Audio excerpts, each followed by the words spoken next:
Greetings, dear listener. You're listening to the Jaunty Mantis podcast. This is Jesse, This is Maddie. and we are presenting to you today a special bonus episode. True story. Why do we do these? Well, the Jaunty Mantis is released in seasons, 12 episodes per. And the reason for that is so we have time to take a breather, get extra recordings done, make sure we don't fall behind. So if you're listening to this, that means that we're in between seasons. We made it.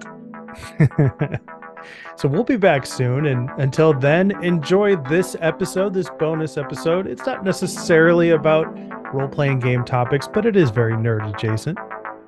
And we hope you enjoyed it. Yep.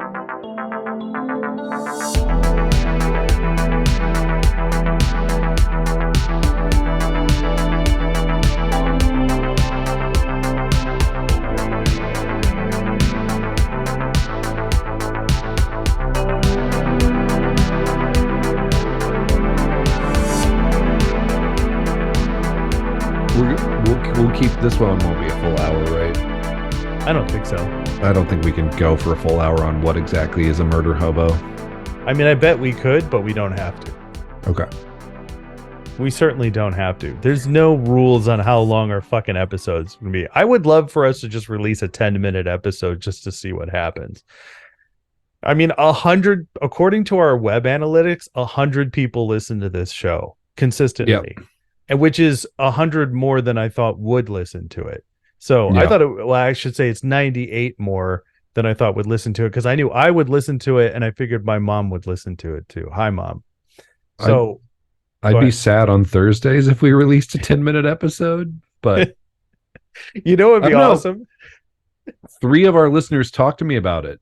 Oh, that's right. You know, people who listen to the show because you either guilted to them or because you have a genuine friendship. Can I say this is something I'm very jealous of? When Jesse Sauer asks somebody to look into something that he's participated in, they do it. And I think that's amazing, because when I do that, people are just like, yeah, check it out. Sure. But I know it's not going to happen, and it doesn't. And that's fine. You don't have to be into what I'm into. And to be honest, when people are like, hey, I'm in a band, I'm like, oh, great. Here we go again. So I get it. But it speaks to the quality of this man, his genuine soul, and who he is as a person, that people actually get interested in the things when he asks them to check them out. Or maybe it's just my willingness to blithely and kindly say, like, more times than is probably reasonable. Did you get a chance to listen yet? Yeah, that's probably its all technique. Oh, that's cool. That's cool. I think you'd like it if you did, but no pressure. 2 weeks later, did you get a chance to listen yet? Oh, it's all about the follow-up. Yeah. And I will do that forever. All right, I'm going to start doing that. I'm going to start following up on people I asked to listen to the show. Okay. 105. Here we come. All right, you are listening to the Jaunty Mantis, and the Jaunty Mantis is a podcast about creative questions for curious gamers. I'm one of those curious gamers. My name is Maddie, and here with me I have another curious gamer. His name is Jesse. Say What hello. are games? Hello. I'm Hi. curious. I'm curious about games. Hello, human. Jesse, I have a question for you for this episode. Sure. What is a murder hobo exactly? An adolescent power fantasy in a 40-year-old man's body. Oh, so just like men in general. Yeah. No, it's yeah. All right, Usually. let me abbreviate that. So straight white men in general. Yeah. No. I would say, to introduce this, and we're probably going to go into more depth than just the definition. A murder hobo Mhm. is a person engaged in a style of play in a role-playing game that treats friendly NPCs, villagers, and the world at large like a stolen car. Okay, explain.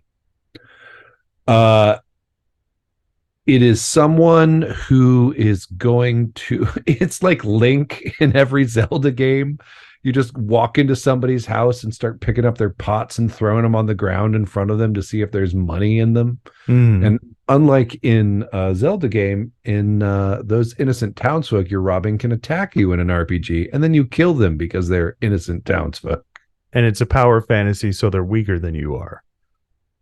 Because Well, the guy you who makes your hope shoes it is. has no cantrips or first level spell slots, Jesse. Right. Yeah, he cannot do a chill touch to save his life. And it probably wouldn't if he could.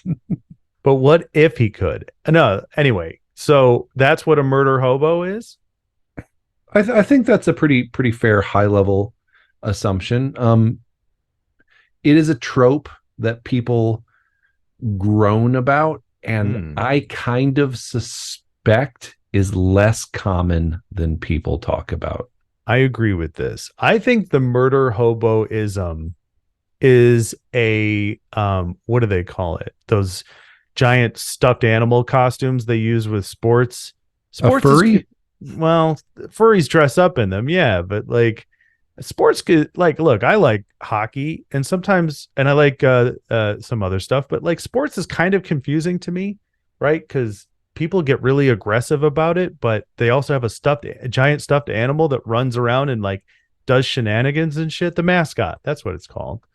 I think the murder hobo is a mascot of role-playing games, specifically D&D, and I think it's universally reviled and simultaneously celebrated.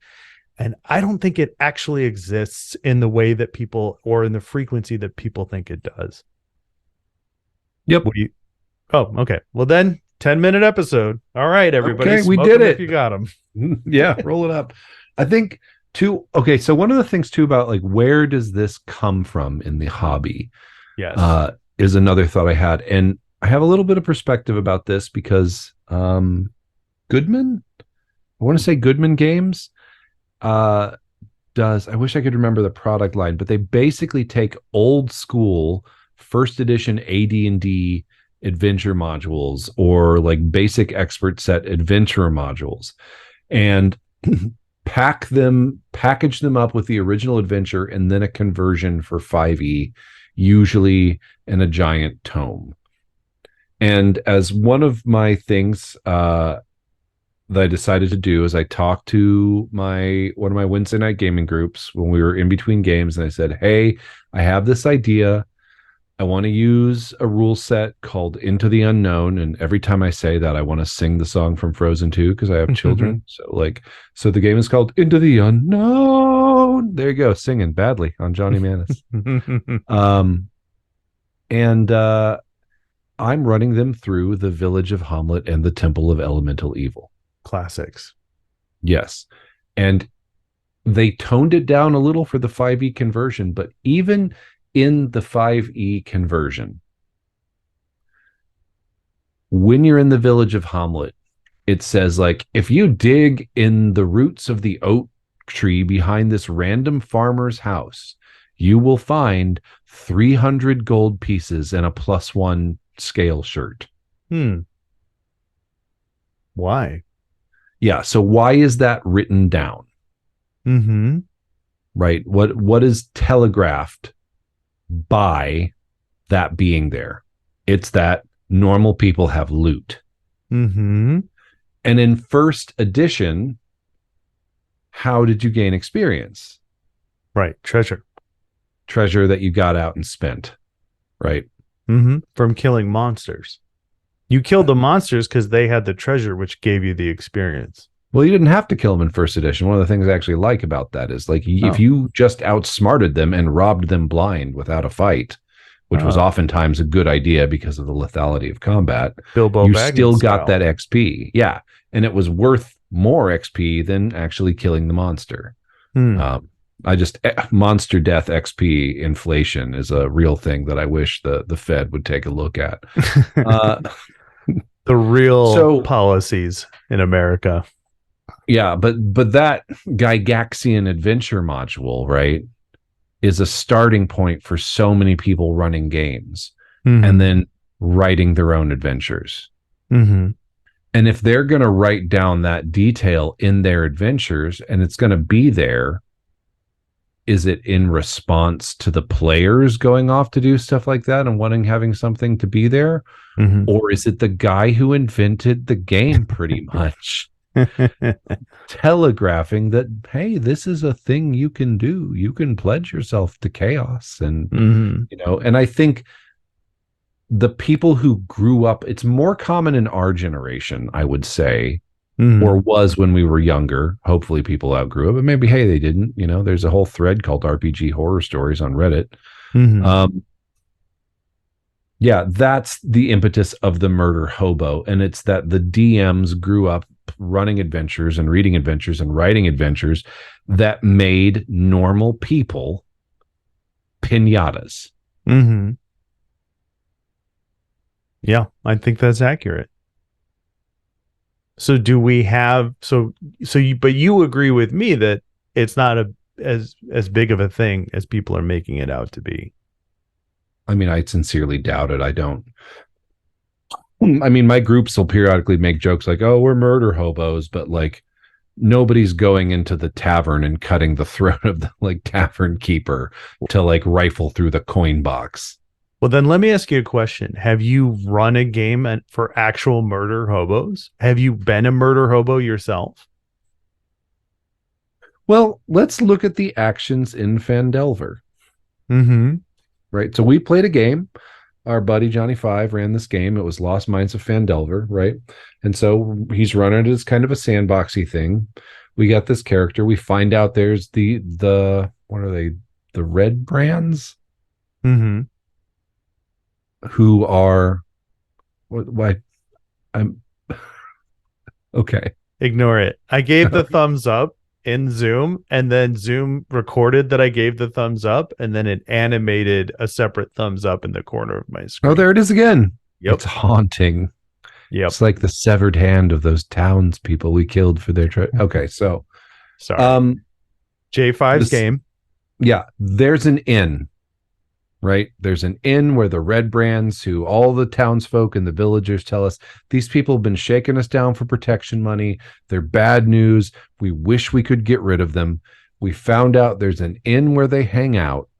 A whole bunch of them were in there. uh-huh. We scouted it out to make sure, there was a serving girl and a tavern keeper. We came up with a ruse to lure those people out, and then we barricaded the door and set fire to the building. Yeah. Okay. Yeah. But go ahead. I think that under a modern definition, someone would be like, oh, those murder hobos burned down the inn. And I'm It like, no, hmm. we efficiently eliminated a threat to the town. And I think my character actually donated his treasure to rebuild the inn. My warlock, like, Yeah, you're warforged warlock. Yes. Um so first of all, if Billy the Kid did what we did, it would make for a great scene in a movie. Okay? So yeah, like I think the murder hoboism speaks to that Billy the Kid in all of us. I'm struggling to come up with another anti-hero style character. The Punisher, maybe.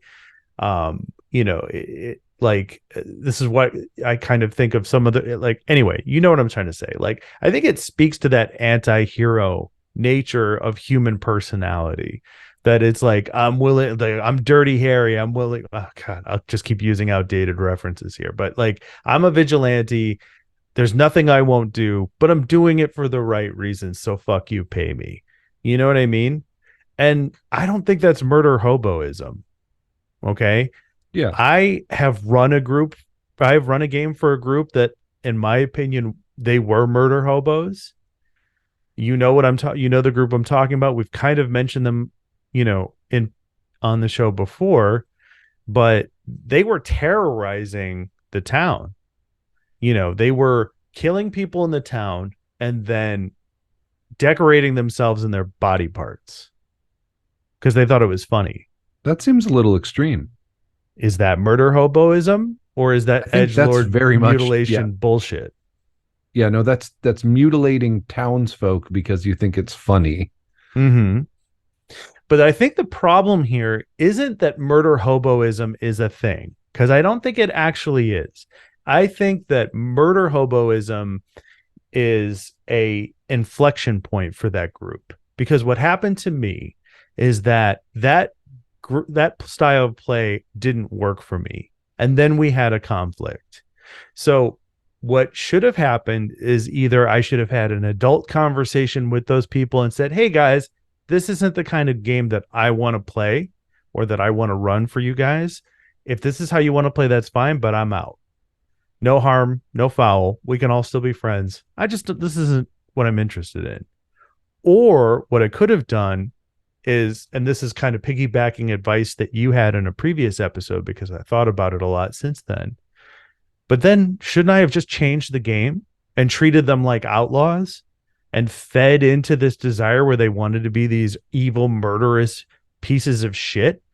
And then instead of going into a dungeon and killing monsters, like the Emperor is dispatching elite kill squads to come after them. Like, shouldn't I give them the opportunity to like organize monsters, maybe even create a dungeon of their own? Like, that could have been a very cool origin story of what would eventually become villains in a D&D setting, right? Like, I just didn't want to play into it because I didn't like it, Yeah. I mean, that's the ultimate question of, like, when you say, should I have, I would say the question you have to ask is not should I have, is would I have fun running this kind of game? Mm-hmm. Is there something interesting for me, the DM, who is also a player at the table, to do? Would I enjoy this? If the answer is, I think I might, then yeah, why not? Other bandits start to flock to them, and now they have to manage these other guys, who may be even fucking crazier than they are. Like, there's lots of interesting ways it can go, but the only way it's going to go that way is if it is fun for you running the game, another equal player in the game, to run that. And if it's not, no harm, no foul. Like, this isn't the kind of style of play I want to do, guys. Yeah. Like, I hold myself partially responsible in this circumstance because I stayed in it. And there's a part of me that almost regrets now that I'm older, because this happened a long time ago. But there's a part of me that's older now that's like, man, think about what we could have done with that game. I could have had monsters start to show up and be like, we heard there's a new big bad in town and you're it. And there's a section of bugbears that they sign on with one character, they begin following him around, right? And then there's another group of like kobolds, and they start following the other one. So there's different factions of monsters that devote themselves to each one of the party members, and then they start fighting. The factions start fighting with each other, right? And now the player characters, the quote unquote murder hobos, now have to start either deciding diplomacy, what they're going to do diplomatically, or let the chaos ensue. You know what I mean? And the more I think about it, the more I kind of want to do that game now. Like, I kind of want to go back in time and be like, hey man, I'm going to take a chill pill and do the game this way. Give the players what they want. That's kind of what we say. Like, in our GM Because It's Cool episode, we said, study the player characters, find out what their mechanics are and what their details are, and then craft the game around them. So I'm wondering if murder hoboism is just a style of play that's not getting its fair day in court, so to speak, or it's not getting enough of the spotlight. It's a conflict between the GM, who's like, no, I spent hours creating this vast universe of magic and mystery, and you just punched the mayor in the face, and I'm not going to go along with it because I spent all this time working on this game. Sorry, that was my pissed off. You're being pretty harsh on yourself there. Yeah, for sure. But that's kind of why that happened, though. It's just that I didn't use that voice, but that's kind of what happened. I got mad at them because A, I didn't want to be in that style of game because it made me uncomfortable, and B, I did a lot of work on the game and I felt like they were being disrespectful. Which maybe both of those things can be true. What do you think? Yeah, I think they're both true.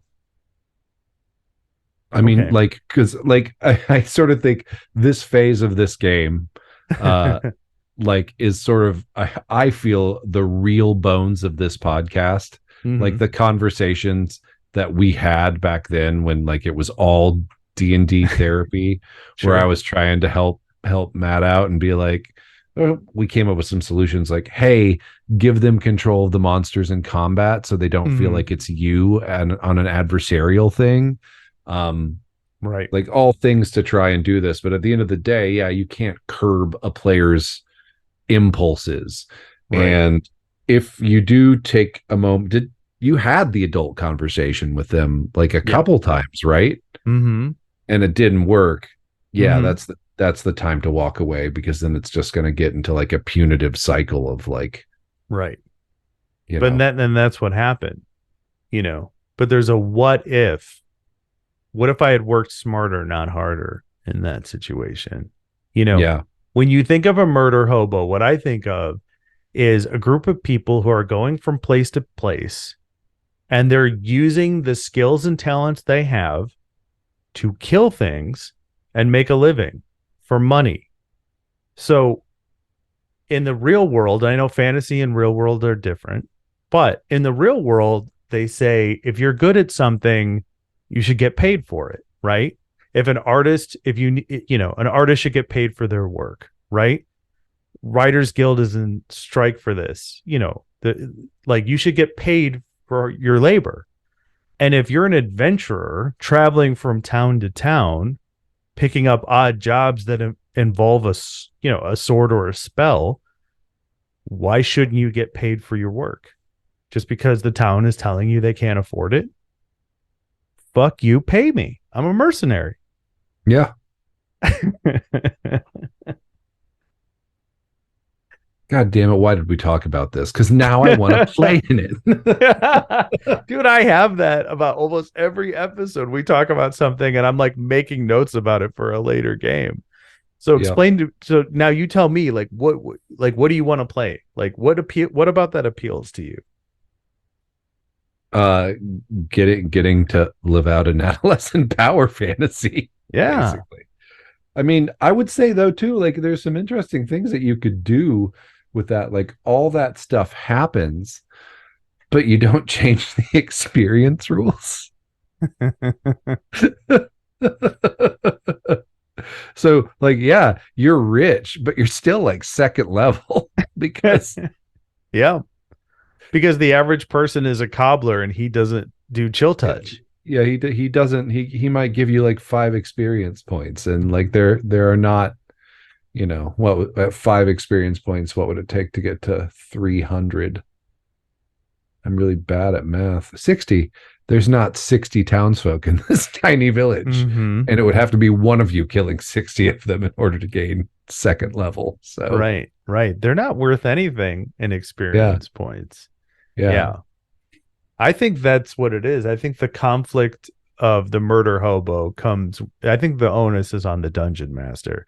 This is a make believe game where everything on their character sheet is for fights. You know what I mean? Yeah. We're not playing a game of political intrigue. We're playing a game where I hit a thing with a sword or shoot it with a fucking Melf's acid arrow or whatever. You know. Conversely, though, here's a thought I just had about this. This would be the game, and unfortunately, the type of people that naturally default to this. Rare, though, I think we've kind of agreed they are. You having Mm-hmm. run a game for them, though, but this is the one where you need safety tools, Okay. because this freewheeling adolescent power fantasy, you know, like I would want lines and veils, and Mm-hmm. like I don't want to hear how you kill a child in a game. Like I'm a parent, even harm to fantasy children is uncomfortable to me now. Yeah. I'll uh do you one better. Uh we can do the murder fantasy uh psycho shit, but here are the ground rules. No rape, no mutilation, no violence towards children or animals. is That's what beheading and putting a head on a spike a mutilation, or is that just good foreign look. policy? Well, we can have a discussion about what counts as mutilation, acceptable or otherwise. But that's kind of speaking to your point is like here are some ground rules for what we're doing. Like I have the same ground rules in a game. There's been very few times where a character I've been playing has had romantic interactions with NPCs in the game. And it's like, yeah, I don't want to make my best friend Jesse super uncomfortable while my character hits on his NPC. Or do I? I don't know. Like, I feel like this is a safe space. I think he'd be okay with it, but that's Yeah, it'd not be exactly fine. what I want to do for fun. I mean, it might be interesting to explore how deep a role playing game goes, but at the end of the day, it's just friends sitting around a table or a Zoom, drinking beers or whatever your fun beverages of choice, killing monsters, making jokes. You know what I mean? So it's like, why so serious? And that's the other reason why I don't think murder hobos are a thing, as much of a thing that people make them out to be. I think it's a meme. It's just a thing in the community. It's the legend of D&D nerds. It's a fucking mascot running around on a football field, like pretending to push the coach over. You know what I mean? It's like, that's all it really is. It's a joke. I'm not It's like the saying dead alewives thing. totally. Yes. Yes. Explain the dead alewives real quickly for our listeners. Well, I think it was a bit on Dr. Demento, but it's like it was basically like some people thumbing their nose at the satanic panic, and so it enters with like a voice like, prepare to enter the most frightening world of Satanism and demonology, the world of Dungeons and Dragons. And then it's just like a bunch of like stereotypes of kids playing D&D, like, Mm-hmm. is there any Mountain Dew left, like all doing Mm-hmm. funny voices, just like, like, what do you see before me? Darkness. I shoot a magic missile at the darkness. Mm-hmm. Like, just showing obviously that the satanic panic is absolutely insane, um, Mm-hmm. or attempting to. And it's become like a funny meme for Mm-hmm. gamers of a certain generation because we all get it. I think the murder hobo thing can kind of be the same thing. Mm-hmm. And I think too, where the murder hobo phenomenon is a problem, or where people call it a murder hobo, is when you get a GM who doesn't have that adult conversation or doesn't do a session zero and has spent a lot of time on world building or wants to do a serious and pathos driven game, Mm-hmm. doesn't talk about it, and then has a game with a bunch of characters who just want to do goof em ups while their players, like, drink beer and eat pretzels. Mm-hmm. Um, and that's where people start calling people murder hobo, and the problem is it's just a lack of a conversation between players. Now, this doesn't absolve problem players of being problem players.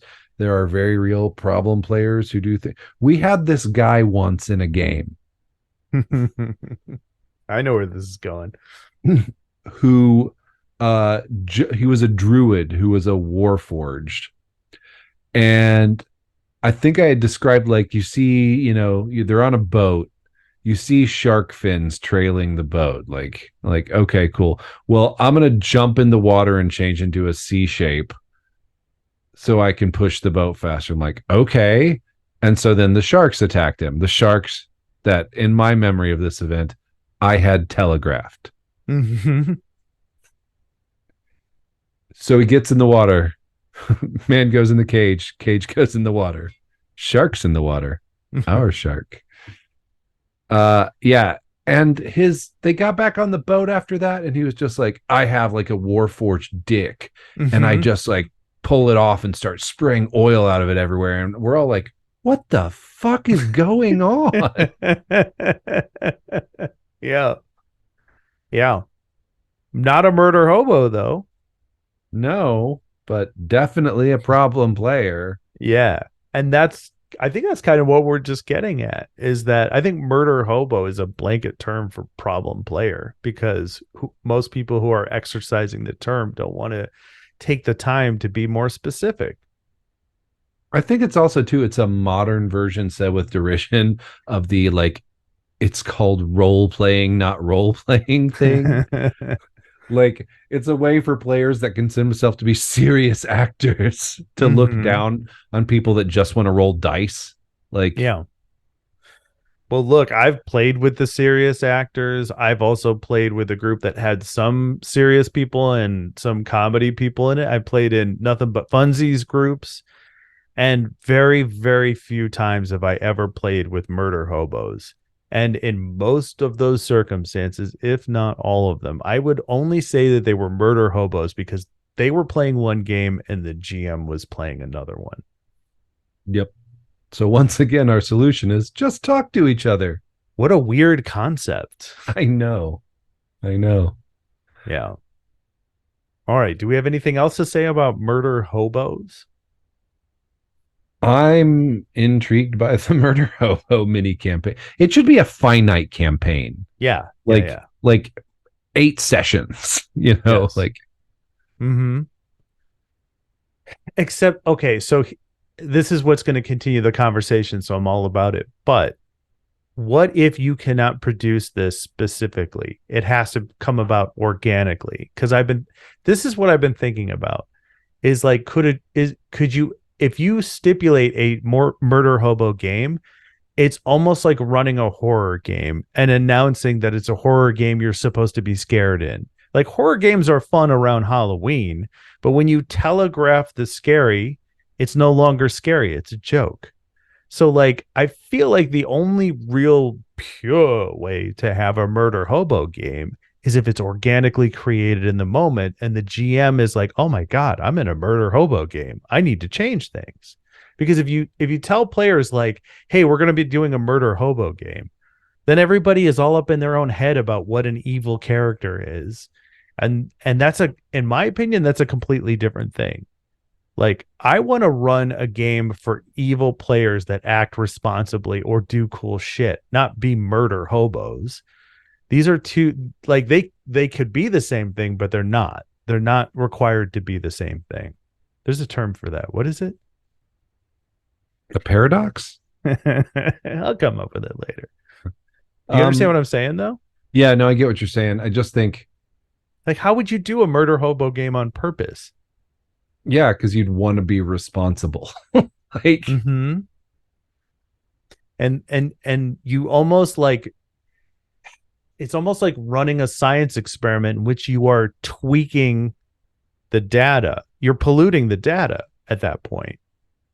You know, if I was running a game for you guys and I was like, "Hey, we're just going to run, I don't know, 5e, D&D, play whatever you want. There's no session 0. We're just in a town, go." And you guys were just like extorting the town for money because you want to get paid for your valuable services. And I will add, in a medieval fantasy world, being able to swing a sword and go into a dungeon and risk your life is worth getting paid for. yep. Hashtag It's ladies so get paid. it's so funny because you don't know this, but the discourse in RPG Twitter last week. Oh boy. I think I'm going to Yeah. vomit. Are you ready for this? Yeah. If you go off killing bandits for the king, you're not an adventurer or a hero, you're a cop.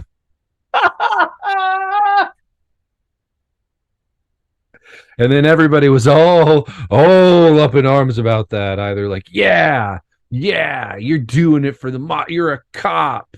And then other people in the middle were like, people in the middle were like, you realize like bandits like don't rob the king. They like go into villages and like Like they hurt the rob common people. desperate farmers and like Yeah. commit rape and burn villages down. Yeah. Like They're going after the low hanging fruit. yeah, they're not freedom fighters usually. They're deserters from an army who have turned to getting paid for their work of swinging a sword from the people least able to stop them from getting paid.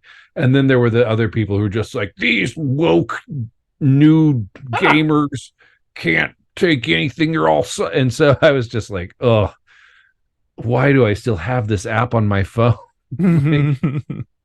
Yeah, whatever, narc. You know that's the category we fit in, right? Woke gamers. Do we? Yeah. Yes, I know that. I just Even because look, I don't consider myself woke, but I do have opinions about things just like everybody else. You may That not agree people- with my opinions, but that doesn't mean I'm woke. I don't have a woke agenda. I don't give a shit. I have a sinister woke agenda, and it's that, people should be free to be themselves, and Exactly. like what they do is none of my business, and everyone deserves, healthcare is a human right, and Mhm. like Yeah, and you can have those opinions or have some of those opinions and not be woke. You know what I mean? You can, like, I'm politically independent. Like, I laugh at that conversation. I think it's ridiculous. I'll call straight white men under the carpet every single day, but I do so because I'm one of them. And yeah, I really don't like how straight white men have shown up throughout human history. But that's my opinion. It doesn't mean I'm like a liberal and I have a woke agenda. It just means I don't like straight white men, myself included. I'm a self-loathing piece of shit, you know. well, I love you. Thank you. I love you too. Oh, thanks, man. You beloved murder hobo. Mm-hmm. All right. We got this one. This one's done. I think we do. All right. Well, until next time, this has been the Jaunty Mantis, part of the woke media agenda. And if you would like to write in and criticize us about our politics, Jesse, how can they do that? They can grab a heavy rock Mhm. and find a very long dock to a deep lake, Okay. and then rethink their life choices and write us an email telling us about how much they like us. That's right. You could also write us to tell us how much you don't like us, but we're just going to put it in, we're just going to trash it. Like, we're not going to read it. Kindness is easier. It's just easier.